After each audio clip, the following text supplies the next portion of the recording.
ก็ถือว่าเป็นโอกาสเป็นวาระ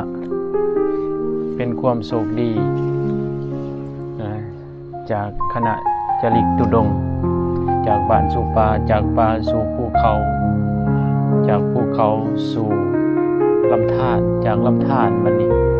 ไปภูเกาลักเนาะวันนี้เป็นโอกาสปรากฏเป็นที่เรียบร้อย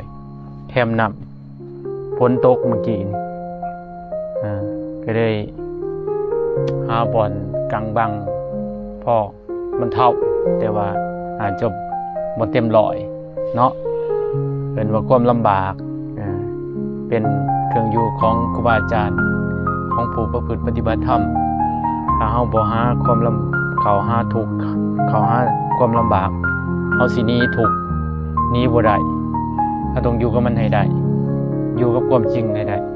เอิ้นว่าทุกขสัจจะสัจจะคือความจริงยอมรับทุกข์ยอมรับความจริงจะเป็นทุกข์ทางด้านอุปทานขันธ์นี่คือเฮามีขันธ์ห้าสิเฮามีสังขารเฮามีรูปเฮามีวิญญาณเฮามีเวทนาเฮามีสัญญาเฮามีต่างๆเฮาก็ยอมรับมันเพียงแต่ว่าเฮารู้เฮาเข้าใจมันระบบการทำงานของมันธรรมศาสตร์กันมันก็ทำงานของธรรมศาสตร์เนาะอารมณ์ของเฮาคือกันนี่เปรียบเหมือนน้ำมันไหลนี่น้ำมันไหลตกตอนมันไหลกระทบเห็นว่ามันกระทบบัดเวลาเฮาตักขึ้นมาหั่นเฮาบ่เห็นเลยพ่อเฮาบ่เห็นเลยคลื่นที่น้ำมันกระทบมันน่ะเนี่ยมันก็เป็นน้ำใสล้วนๆอุปมาอารมณ์ของเฮาคือกันเมื่อมันกระทบเมื่อมันผัสสะนะแต่ถ้าว่าเฮาฮู้ว่ามันกระทบมันก็เป็นใจล้วนๆมันก็เป็นความจริงล้วนๆนั่นแต่ถ้าเฮาฮู้ว่าเฮาบ่ฮู้ว่า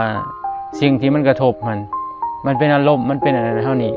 มันเป็นนั่นเป็นนี่ไปยึดสิ่งที่มันกระทบทางด้านอารมณ์บ่พอใจ